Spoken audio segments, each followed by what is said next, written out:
Baik, Assalamualaikum warahmatullahi wabarakatuh. Salam sejahtera untuk kita semua. Baik, adik-adik, dalam pembelajaran video kedua ini saya akan membahas mengenai badan usaha bukan badan hukum ya.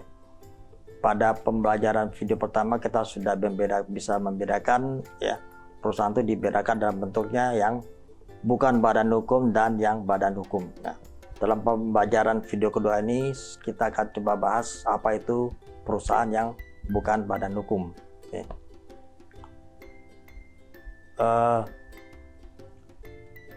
Di sini definisi dari perusahaan yang bukan badan hukum yang disebutkan dalam KUH Perdata adalah perusahaan dilakukan oleh satu orang ya, atau beberapa orang dalam bentuk satu persekutuan perdata ya. Ya, dalam kegiatan masyarakat dikenal dengan perusahaan dagang ya, atau usaha dagang, atau di Inggris disebut sebagai sole traders atau sole proprietorship ya, di Amerika Serikat ya. Jadi bersifat perseorangan ya. Kemudian ada yang bersifat sebagai bentuknya firma ya. Kalau perusahaan perdata tadi diatur dalam Kitab Undang-Undang Hukum Perdata, kalau firma adalah sekutu-sekutu juga atau rekan-rekan ya, juga dalam ini diatur dalam Kitab Undang-Undang Hukum Dagang ya. Jadi adalah firma ini adalah suatu perusahaan ya, persekutuan juga ya, seperti yang diatur dalam KUH Perdata, yang didirikan dengan nama bersama ya. Jadi harus ada nama bersama ya. Contoh nih ada misalnya kantor hukum Gani, Lubis dan Sasto Amijoyo ya, atau Prince Walter Cooper, atau kantor hukum Mariam Darus dan Sultan Remi Associate ya. Dia punya nama bersama ya, tapi sekutunya sama ya, hak dan kewajiban sekutunya sama seperti yang diatur dalam Kitab Undang-Undang Hukum Perdata ya. Dan dia juga mempunyai tanggung jawab secara renteng ya, dan mengikat seluruh firma atau rekan-rekan atau sekutu tersebut ya. Jadi kalau firma ini biasanya bergerakkan di bidang profesi ya. Jadi contohnya konsultan hukum ya, konsultan pajak atau profesi tertentu ya. Jadi firma adalah digunakan, tapi yang lain berarti dia bentuknya persekutuan perdata. Jadi firmanya hanya khusus dia menggunakan nama bersama ya. Jadi ketentuannya sama dengan ketentuan diatur dalam Kitab Undang-Undang Hukum Perdata. Kemudian yang ketiga adalah CV ya. CV adalah komanditer Venonsub atau CV yang diatur dalam Kitab Undang-Undang Hukum Perdata juga ya. Nah, di sini sudah mulai ada perubahan secara struktur ya, struktur hukumnya, di mana perusahaan persekutuan ini ya dengan satu-satunya berapa sekutu ya. Jadi beberapa sekutu yang ada dalam CV ya. Kalau tadi kan PP, CV sekutunya sama ya. Tapi ini ada dua bentuk sekutu ya.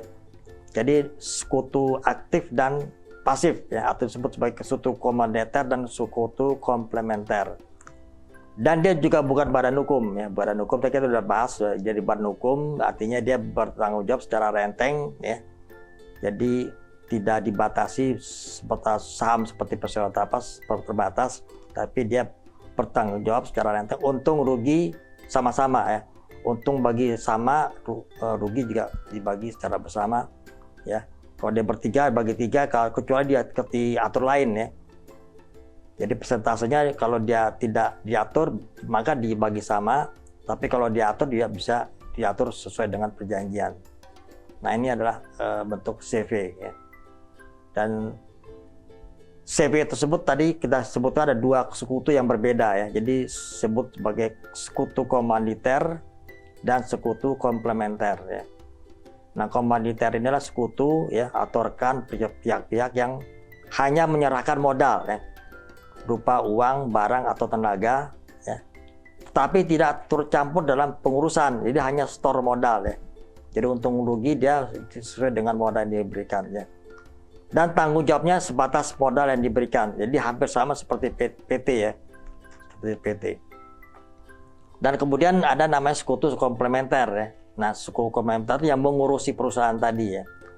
Perusahaan yang diurus oleh sekutu komplementer ya. Mengurusi dan menjalankan perusahaan ya. Sama kayak tadi perusahaan perdata ya. dan tidak ada harta yang terpisah, ya, tidak ada terpisah. Kalau yang komplementer dia mudah memisahkan, ya, dia memasukkan modal, ya. Kadang sekutu komplementer tidak ada yang harta yang terpisah. Kemudian dia mewakili perusahaan terhadap pihak ketiga, ya. Jadi dia kalau di PT kan seperti direksi, ya, seperti direksi pengurus, ya.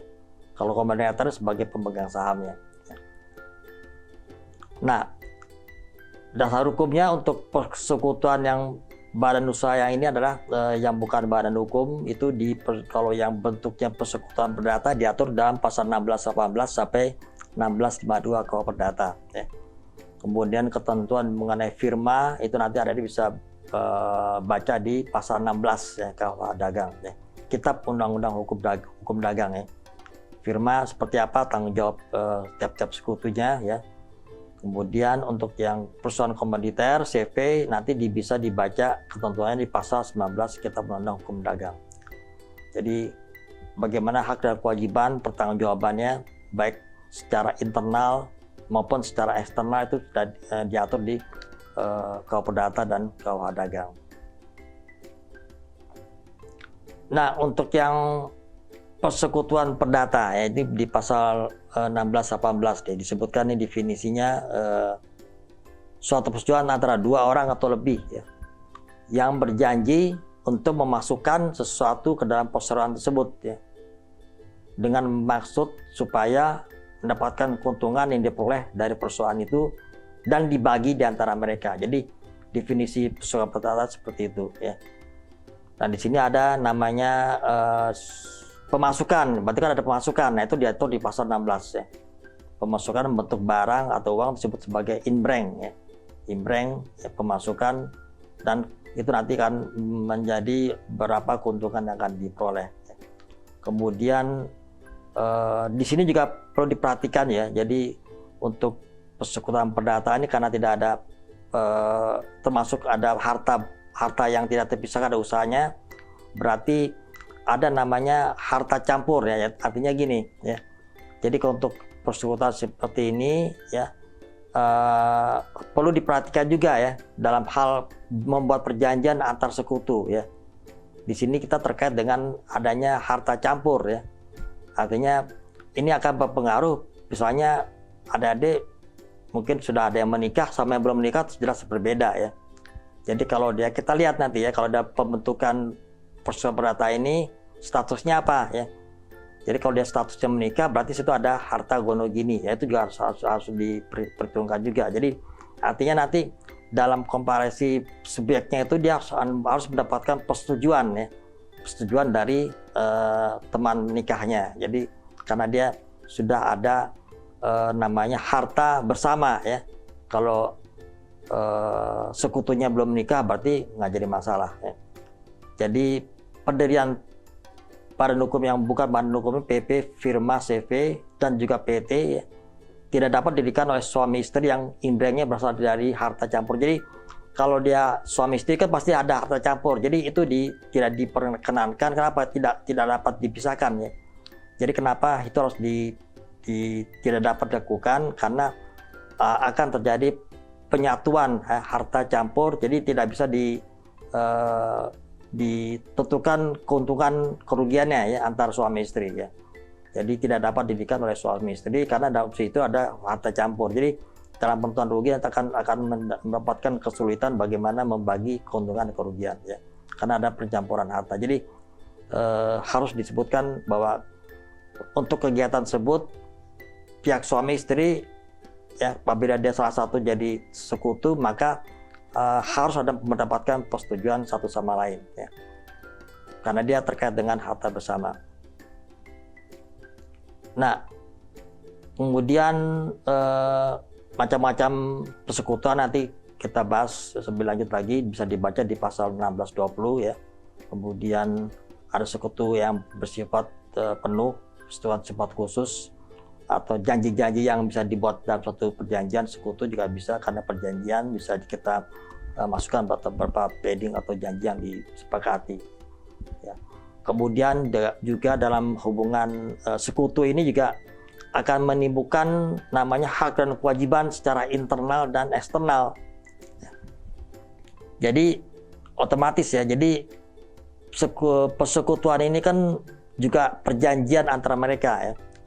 Berarti ada perjanjian hubungan internal sama mereka dan hak dan tanggung jawab dari sekutu ya. Dan juga ada yang secara eksternal ya. Jadi terhadap pihak ketiga ya. Jadi kalau keluar ya siapa yang mewakili ya, dianggap kalau dia keluar itu sekutu lain memberikan persetujuan ya. Jadi ini terkait dengan pertanggungjawaban juga ya. Misalnya sekutunya meminjam uang ke bank ya. Siapa yang menandatangani? Berarti kan tiga sekutu, berarti tiga-tiganya ya. Kalau misalnya salah satu sekutu ya melakukan perikatan peminjaman uang sendiri tanpa persetujuan, maka dia sendiri yang bertanggung jawab. Nah ini diatur ya. Jadi tanggung jawab kewenangan secara internal dan eksternal itu sudah diatur di Kitab Undang-Undang Hukum Perdata. Jadi seperti itu ya. Artinya dianggap dan diberikan persetujuan ya, dan akan bertanggung jawab secara renteng ya. Tapi kalau dia tidak mendapatkan persetujuan, maka pihak yang tidak memberikan persetujuan itu tidak didapatkan, tidak diberikan pertanggungjawab secara renteng ya. Dia bisa menolak, itu kan tidak dapat persetujuan dari pihak sekutu yang lain ya. Dan ini juga perlu hati-hati kalau misalnya memberikan satu persetujuan, misalnya membuat bikin kafe ya bertiga ya. Misal pinjam uang ke bank ya harus persetujuan, dianggap persetujuan bersama ya. Tapi kalau memberikan perjanjian dengan sendiri-sendiri maka itu tanggung jawab sendiri ya. Jadi itu persekutuan yang secara eksternal seperti itu ya. Nah ini diatur di KUH Perdata ya. Kemudian mulai berlakunya juga nanti bisa dilihat ya dari kontrak ya, kapan pembuktian mulai berlakunya suatu perjanjian ya, pada saat perjanjian itu disepakati ya. Kemudian juga berakhir ya, berakhirnya sekutu juga sama ya, bisa berakhir karena pilot, bisa karena dia perjanjian, maka kalau dia bubar ya sepakat dibubarkan ya, atau dibubarkan kalau salah satu meninggal berarti dia dianggap sebagai keluar dari persekutuan ya, atau bisa ada pergantian dengan ahli warisnya. Jadi ketentuan mengenai pengakhiran persekutuan kita di Kitab Undang-Undang Perdata juga sudah dibahas ya, ketentuan bagaimana melanjutkan sekutu yang meninggal ya, kemudian keluar masuknya persekutuan, itu juga nanti bisa dibaca di KUH Perdata ya. Jadi pas dia keluar dia harus ada perhitungan ya. Kalau dia keluar dari sekutu maka hak kewajibannya utang piutang pasifa aktifanya harus diselesaikan ya. Jadi dia keluar dengan sudah bersih ya. Artinya pertanggungjawaban sudah bersih, nanti kalau sekutu lain masuk seperti itu juga ya. Jadi pembubaran juga seperti itu. Nah, ini kemudian juga dia tanggung renteng ya. Jadi persekutuan perdata juga sama ya seperti tadi yang disebutkan di pertemuan pertama, dia tanggung jawab renteng karena dia bukan badan hukum ya, bukan badan hukum. Ya. Kemudian kedua ada firma ya, firma sama ya tadi ya. Jadi firma ada sama seperti bentuk persekutuan perdata, dia cuma hanya menggunakan nama bersama. Ya. Jadi nanti bisa dibaca di Kitab Undang-Undang Hukum Dagang ya. Kemudian sama juga ya, firma juga ada ketentuan secara internal dan eksternal ya. Secara internal dan eksternal. Kemudian CV juga seperti itu ya. CV juga seperti itu, ada ketentuan eksternal ya. Cuma kalau CV sudah tadi dibahas ada dua sekutu yang berbeda ya. Pertama sekutu komanditer ya. Komanditer yang tadi seperti peraturan persekutuan perdata, juga ada ketentuan internal dan tanggung jawab secara eksternal. Kemudian yang sekutu pasif ya, yang komplementer itu dia sebagai sekutu yang dibatasi oleh modal ya. Nah ini perbedaan. Jadi intinya hampir sama ya. Basicnya adalah persekutuan perdata ya. Dan di CV ini juga bisa dimaksud dalam bentuk janji-janji yang diperlukan ya. Jadi bisa perjanjiannya itu dimasukkan ketentuan mengenai janji yang disepakati ya. Dan persekutuan komplementer ini juga karena dia menyertakan modal, dia tidak diperbolehkan melakukan pengurusan. Kalau dia melakukan pengurusan maka dia masuk tanggung renteng ya. Jadi kalau si sekutu komanditer inilah sekutu pasif ya, Kalau dia tidak melakukan pengurusan, maka dia sebatas modalnya. Tapi kalau dia ikut dalam pengurusan, maka dia masuk dalam konteks dia masuk dalam pertanggungjawaban sebagai sekutu yang aktif ya. Jadi dapat dihitung secara tanggung renteng. Ya. Nah, jadi kemudian hampir sama ya. Jadi sekutu ini ada pertanggungjawaban karena dia perjanjian ya. Ada perjanjian secara internal, itu ada hak dan kewajiban pertanggungjawaban, dan kemudian secara eksternal juga ada pertanggungjawaban dan hak kewajiban masing-masing. Ya. Kemudian terakhir bahwa pendirian badan usaha juga harus dibuktikan dengan suatu akte pendirian ya, baik itu persetujuan perdata, firma maupun CV harus dibuat dengan akte ya, akte pendirian dibuat oleh notaris ya secara otentik. Ya. Nah, itu kan jadi alat pembuktian bahwa adanya suatu perusahaan. Kemudian didaftarkan ya. Kemudian didaftarkan. Jadi untuk yang bukan badan hukum seperti PP, persetujuan perdata atau firma dan CV itu cukup di panitia pengadilan ya, didaftarkan ya. Tapi kalau dia badan hukum maka harus berkesan menteri dan berita negara. Nah, ini juga harus diumumkan ya. Jadi badan hukum yang bukan badan hukum dan badan usaha yang bukan badan hukum juga harus diumumkan di berita negara ya. Akte pendiriannya fungsinya agar pihak ketiga mengetahui ya siapa pengurusnya ya. Siapa yang bertanggung jawab terhadap CV, firma atau PP itu masyarakat mengetahui ya dalam berita negara ya, sehingga nanti mereka dapat dipertanggungjawabkan ya. Secara hukum terkait dengan perbuatan hukum dilakukan yang menimbulkan kerugian ataupun keuntungan. Oke, saya cukup untuk sesi keduanya mengenai apa pengertian badan usaha yang bukan badan hukum ya. Terima kasih ya. Kita nanti akan lanjut di sesi berikutnya. Assalamualaikum, salam sejahtera untuk kita semua.